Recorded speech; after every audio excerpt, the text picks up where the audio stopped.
নবীজি কেঁদে কেঁদে বলে, মা, যার জন্য বাড়ি ছাড়লেন, যে মুহাম্মদের জীবন ভর গালি দিলেন,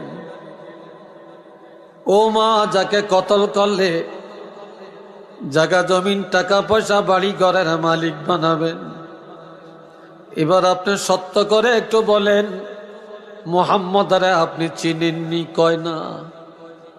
কোনদিন দেখছেন কিনা? কয় না। কয় আপনি চিনবেননি? বলে কেউ যদি চিনিয়ে দেয় তাহলে চিনব, এই ছাড়া আমি চিনি না। তখন নবী কেঁদে কেঁদে বলে, মা গো, এইবার আপনি একটু আমার দিকে তাকান। বুড়ি যখন নবীজির দিকে তাকায়, নবী শাহাদাত আঙ্গুলি দিয়া ইশারা করে বলে,